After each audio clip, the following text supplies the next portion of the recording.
The following is a class on Bhagavad Gita as it is. Chapter 8, text number 22 to 27, given by His Divine Grace, A.C. Bhaktivedanta, Swami Prabhupada, recorded on 7th of November, 1966 in New York.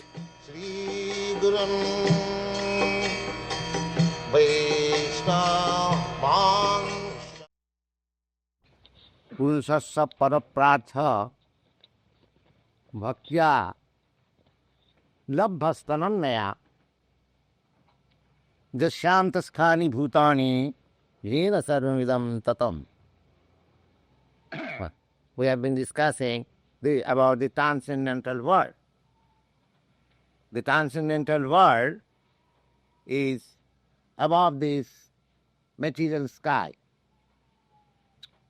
The material sky is also a part of the transcendental sky or spiritual sky. It is covered only. This thing we have already explained. Just like the sky, some part of the sky is covered by cloud. The cloud cannot cover the whole sky. That is not possible. That is not in the power of the cloud. Only insignificant portion of the cloud, sky is covered by cloud.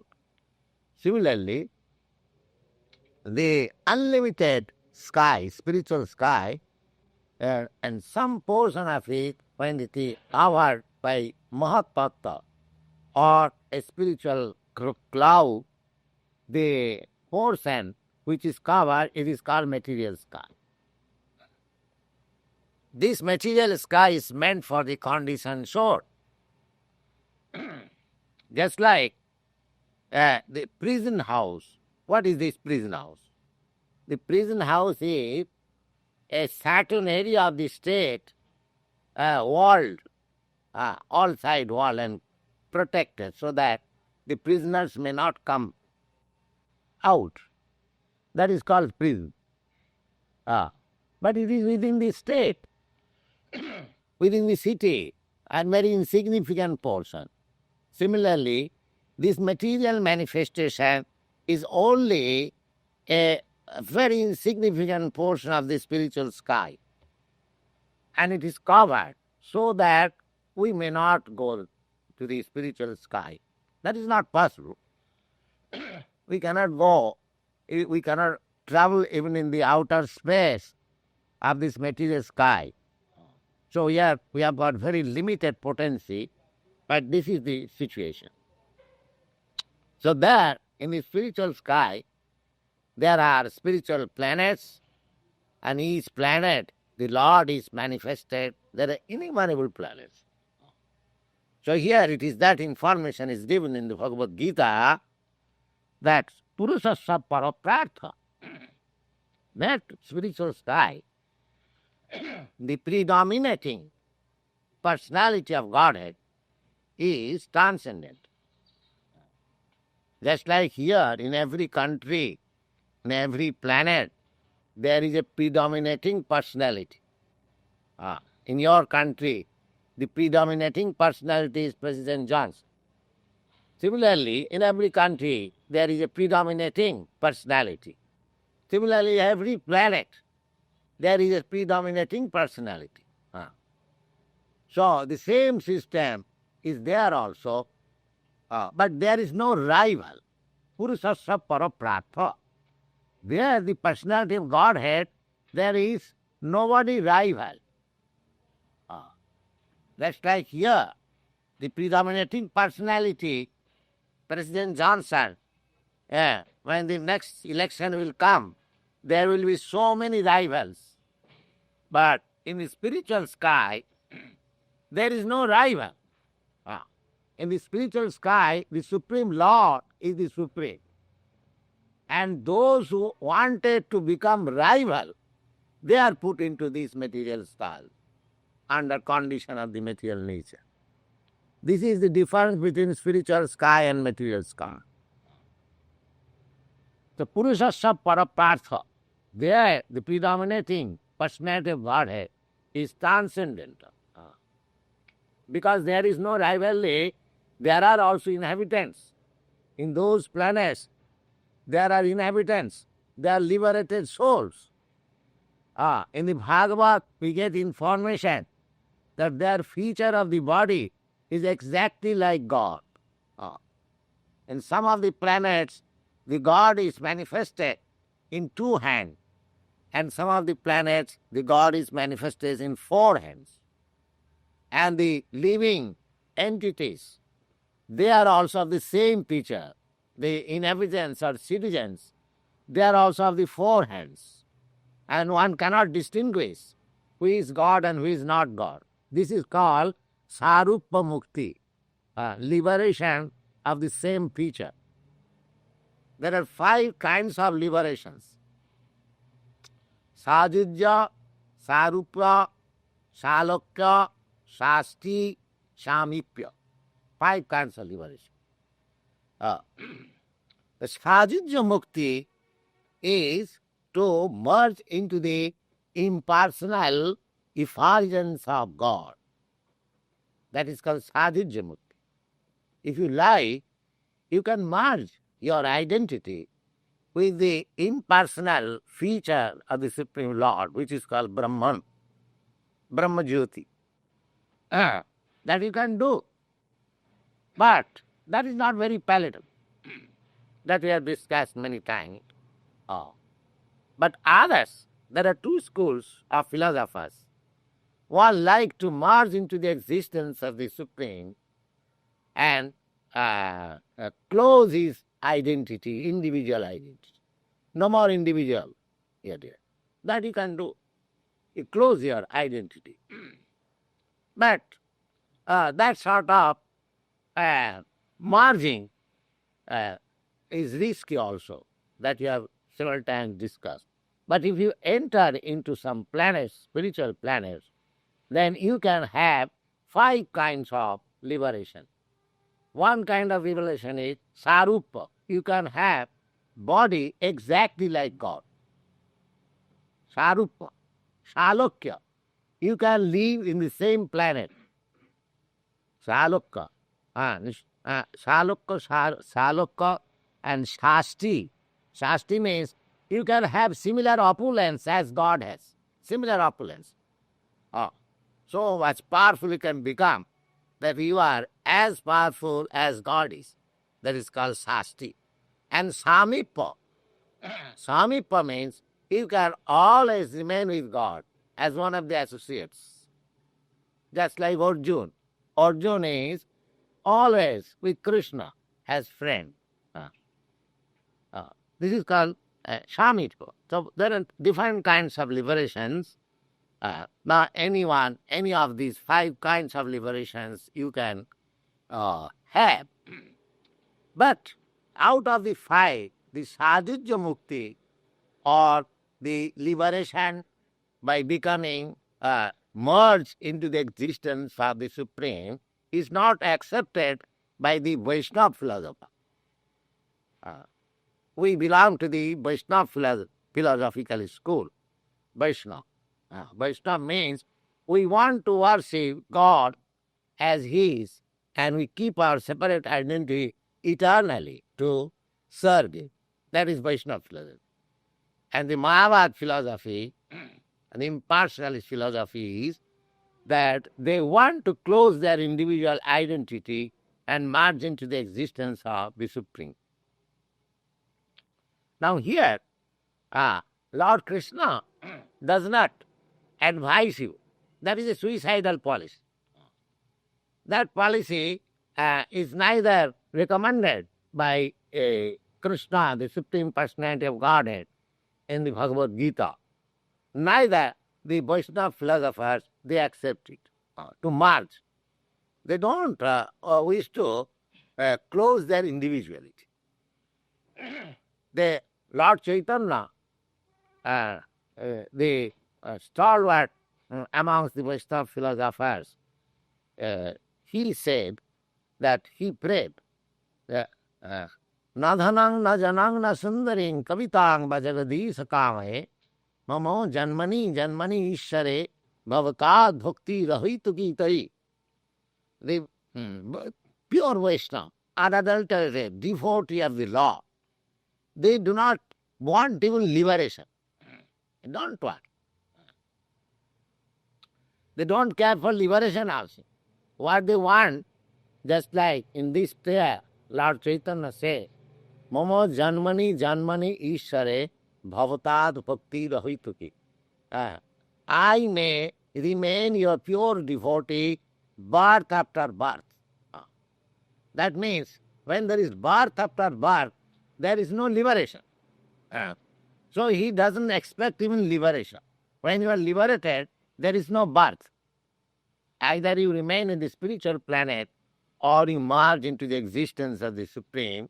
There is no more birth in this material world. But Chaitanya Mahaprabhu prays that birth after birth. That means he doesn't care whether he is liberated or not liberated. He wants simply to be engaged in Krishna consciousness to serve the Lord, Supreme Lord. That is his philosophy. Never mind where he is. The devotee doesn't mind whether he is born in the animal society or human society or demigod society or any society. He simply prays to God that I may not forget you. I may be always engaged in your transcendental loving service. This is the symptom of pure devotion. Of course, a devotee, wherever he remains in the spiritual kingdom, even in this material body. But from his side, he does not demand from God anything for his personal superiority or personal comfort. So, Lord Krishna says that if you want to become one of the associates in that spiritual planet, then you have to become a pure devotee. Purusasya paraprata bhaktyalabhya. Bhaktyalabhya means you can attain the perfection by devotional service. And ananyaya. Ananyaya means without any deviation. Ananyaya. What is the deviation? The deviation is that we are sometimes inclined to become a devotee for some material benefit. So here it is said that ananya bhakti, without any deviation, without any material profit, you have to become a pure devotee. Then you can attain the spiritual planet. Now, what is the nature of God? That is also Jashantasthani bhutani jena sarvam idam tatam. The Supreme Lord, although he is person, just like exactly a person like you and me, still he is so great that all these manifestation, spiritual or material, that is within him, and he is also all pervading. All pervading. By his different prasya shakti vividha visyate, by his different energies, he is all pervading. Everywhere. You can, if you develop pure Krishna consciousness, you can see Krishna always before you.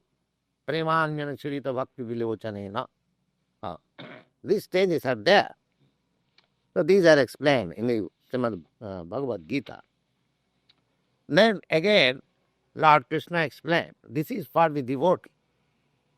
Now, for ordinary persons, there are some chances how to enter into the spiritual kingdom. Here it is said, Jatra kale tu anavrittim, avrittim chaiva yogina, prayata janti tankalang bhakshami bharadarsama. Krishna explaining that, my dear Arjuna, there are different time indication of passing away from this material world. That I am explaining to you. Jatra kale, the time. Now, suppose at a particular, there are different, of course, in your country, I do not know what is the astronomical almanac. But in India, there is very minute calculation of astronomical situation. When a man is born, his horoscope is made, and when a man dies, how does he go? Where he is going? What is his situation? By astronomical calculation, they can say. So Krishna also accepting that principle, and he is confirming herewith that Jatra Kali to Anavitti. If at some particular time I leave this body, then I may become liberated. That means no more my birth in this material world. Similarly, if I die at a particular moment, I will have to come back again in this material world. It is all chance. But that chance accidentally or by some way or other one may have.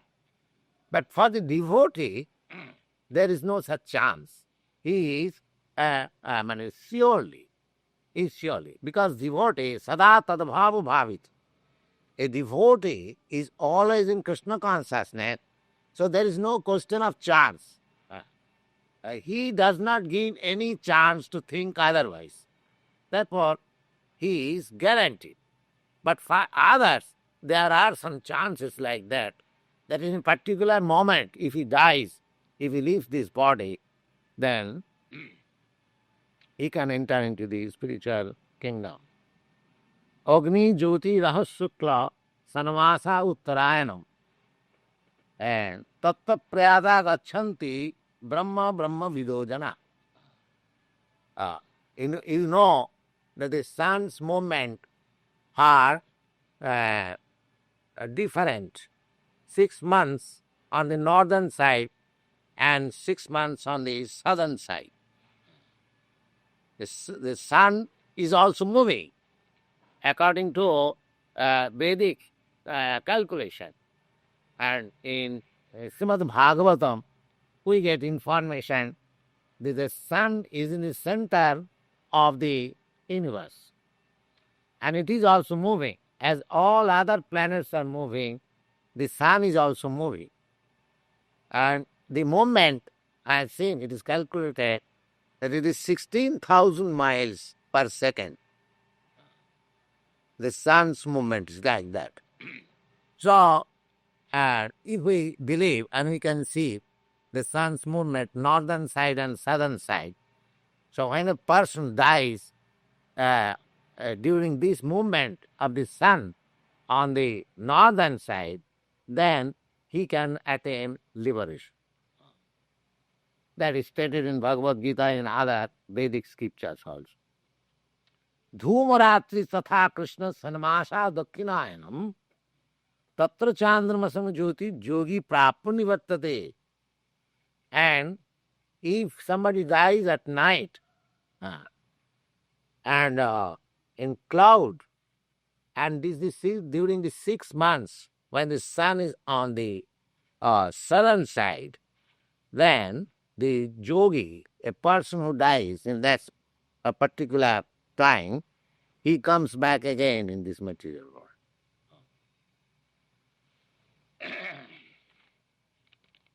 Sukla Krishna Guti Jeti Jagata Sasati Mati Ikoya Jati Anavitti Anna Avartati Puna. In this way, either this side or that side, that is accidental. But nobody can say when I am going to die. It is simply accidental. If somebody dies accidentally during this period, as stated, so somebody can attain liberation and somebody may not attain. And there is doubt. Naitasiti partha janan yogi manjhati kashtana tasmat sarveshu kalishu yoga yukta bhavarjana. But one person who is bhakti yogi, who is always in Krishna consciousness, for him there is no question of some chance. It is sure. It is sure.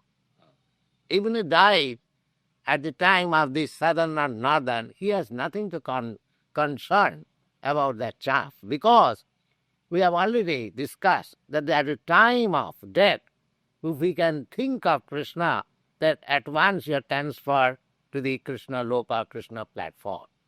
So, therefore, Krishna advises, Tasma sarvesu kalesu yogayukta bhava. And you always remain in Krishna consciousness. Always remain in Krishna consciousness. And that is not very difficult. If you practice this Krishna consciousness, Hare Krishna, Krishna Krishna, Hare Hare, Hare Ram, Ram Ram, Hare Hare, then this practice will help you to be remain, because this Krishna and the Krishna and his spiritual kingdom is no different. Absolute. The Krishna, this sound vibration, and Krishna, the original personality of Godhead, the same. By sound vibration, you can have Krishna associated with you. Just like we are associating, we are sitting together. Similarly, while say you are walking on the street, if you are chanting Hare Krishna, that means Krishna is going with you. Just like you have seen, while walking on the street, you see up on the horizon, you'll see the moon is going with you. The sun is going with you. And long, I remember, and very long, it is about 50 years before, and when I was householder, my second son, he was about 4 years old. He was walking with me on the street, and he was asking me, Father, why the moon is going with us? Why the moon is going? Yeah, the moon is, as you find that the moon is going with you. Similarly, by chanting, if the moon has got such power, it's a material thing, it can go with you. Don't you think the Supreme Lord, who is all-powerful, he cannot remain with you? Yes, he can. By his potency, he can remain with you, provided you are also qualified to keep his company. If you are a pure devotee, and if you are always merged in the thought of Krishna, you should always remember that Krishna is with you. Krishna is with you. Lord Chaitanya has confirmed this version, absolute version, in his prayer. Nam namakari bahudat nija sabda shakti tatyarpita niyamita smaranena kala ita drisi tava kripa bhagavan mamapi duddaiva idrisha yaha janinanuraga. He is praying, my dear Krishna, my dear Lord, your name is always invested with all the potencies of your person. Nam Nama. You have got all the potencies in name. And you have made it so easy that we can chant without any hard and fast rules and regulations. Suppose if you have to establish one temple of Krishna, you have got to observe so many rules and regulations, you have to spend money, you have to see its management. But here, by chanting, any man can have the same benefit of becoming nearer or in company with Krishna always, and derive all the benefits out of it. Of course, there is benefit when you are associated with Krishna. But the same benefit, just like Arjuna is deriving the benefit being associated with Krishna. Similarly, you can also derive the same benefit as being associated with Krishna simply by chanting this Hare Krishna, Krishna Krishna, Hare Hare, Hare Ram, Ram Ram, Hare Hare. This is possible. The Lord Chaitanya says, it is not my version. Lord Chaitanya says, who has realized souls, who is considered to be the authority and incarnation of Krishna. Krishna himself is saying that the Lord, you have become so kind to these people of this material world, or of this age especially. that they cannot have any facility for understanding God. But God has descended in the form, in the sound form, transcendental sound form. Simply by vibrating, you associate with God. Simply by vibrating. Hare Krishna, Krishna Krishna, Hare Hare, Hare Ram, Ram Ram. Hare. It is so much kindness of the Supreme Lord that He wants to associate with you. So you should receive it. This is not expensive. No loss on your part. Why don't you take this advantage? If there is any profit, why do you not care for it? Take this. Always chant Hare Krishna, Krishna Krishna, Hare Hare. Tasma sarveshu kalishu yoga yukta bhaval. Therefore, my dear Arjuna, you should always be engaged in this yoga system. Yoga.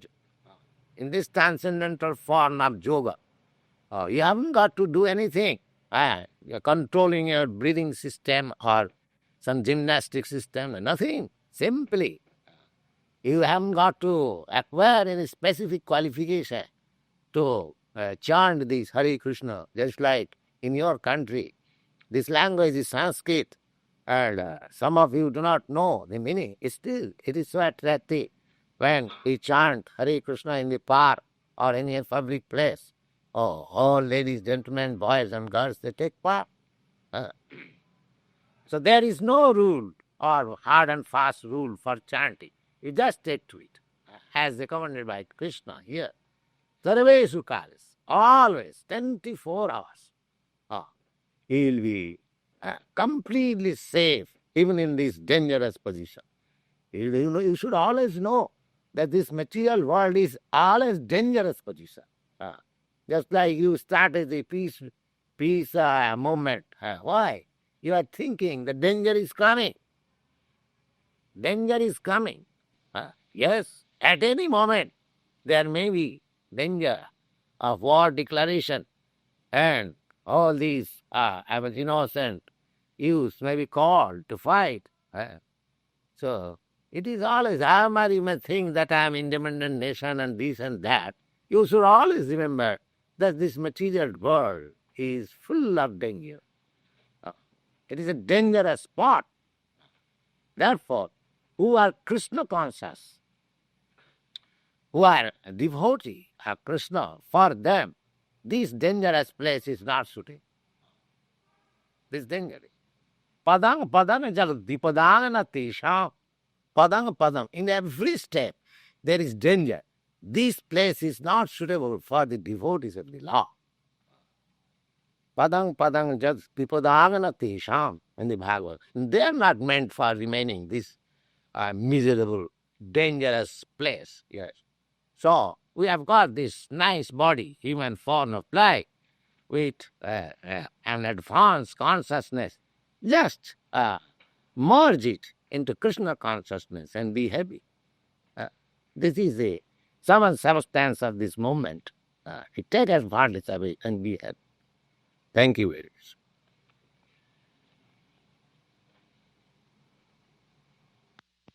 And the function of the chanting, because the chanting seems to serve a function, at least for me, of which may be my own individual weakness, but nevertheless, the chanting process is just to cleanse your mind.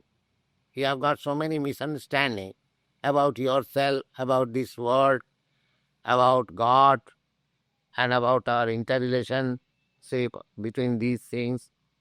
We have got so many misgivings. We are in the position of complete ignorance. This chanting will help you to cleanse your mind. Then we'll understand that this chanting Hare Krishna is not different from Krishna. Yeah, no, I as much as one. Yeah. So in the beginning, we have to chant. We may be in whatever position we are, that doesn't matter. If we begin chanting, then the first benefit will be Cheta darpana marjanam. The mind will be clear of all dirty things. Cheta darpana marjanam. And then next stage will be bhava mahadavagni nirvapanam. The next stage will be that the sufferings, the miseries of this material world will subside. We'll have to, make progress stage after stage. But any stage you can adopt this means, any stage. There is no necessity of preliminary qualification that we have to come to this stage and then chant. From any stage you can chant. Yeah. Well, secondly, I don't quite understand what material world is, because Material world is full of suffering and miseries. Don't you understand it? Are you happy? sometimes I'm happy and sometimes I'm not. No, you're not happy. That sometimes is your imagination. Just like a diseased man says, oh yes, I'm well. What is that well? He's going to die and he is well? I don't claim any ultimate No, you do not know what is happiness. whether it is greater or lesser. Yes, you do not know what is happiness. Well, of course, that sorrow and that suffering might add the spice to make that something that goes in between it. Now, the thing is that there are different kinds of miseries. That we understand. That is our due to our ignorance. We don't care for it. Just like a man who is suffering from since a long time, he has forgotten what is happiness. He has forgotten what is real happiness. Similarly, the sufferings are there already. Now, take for example, you are now a young man. Now, would you like to become old man? I will become an old man in the Now, process. you'll be forced to become old man, but you don't like to I'll be. be forced to become. Yes, forced. You'll be forced. If you don't like to become old man, you'll be forced to become old man. It's one of the conditions that Yes, that condition is miserable. I find it not. No, you don't, because you are a young man. But ask any old man how he is suffering. Is he a diseased man? Do you want to be diseased? I wouldn't search it out. Huh? I wouldn't. No, just answer me. Do you like to be diseased? Just answer. What a disease. You have never suffered from disease? You have never suffered from disease? I've had the measles, which is what everyone has. Everyone has that way, because that does not mean everyone is now suffering from this winter season. But that does not mean that is not suffering. So we have to admit that we are always in suffering. If I've never known happiness, I feel sure I've never known suffering, right? That is due to ignorance. We are in suffering. We don't want to die. The death is there. We don't want to be diseased. The disease is there. We don't want to become old. The old age is there. So, and we don't, so many things we don't want, but they are forced upon us. And any sane man will admit that these are sufferings. But if you are accustomed to these sufferings, so we say it is all right, that is a different thing. But naturally, any sane man, he won't like to be diseased, he won't like to be old, and he won't like to die. You see, why this movement? Because if there is war, there will be death. So people are afraid, they're making agitation. There should be no war. So do you think that death is very pleasurable thing? I've never experienced. You have experienced or forgotten. You have experienced several times you died, you have experienced, but you have forgotten. Forgetfulness is no excuse. Forgetfulness is no excuse. Suppose a child forgot some suffering, that does not mean that he did not suffer. No, I agree. Yes. So suffering is there. We have to take version from realized souls, from authority, that this force, that's like in the Bhagavad Gita, it is said that dukkhalayam asasadam. This place is full of miseries. So one has to realize, unless we understand that this place is miserable, there is no question how to get out of it. Similarly, a person who does not develop this miserable condition of this world, he is not fully developed. That's why the animal, they do not understand what is misery. They do not understand. They are satisfied.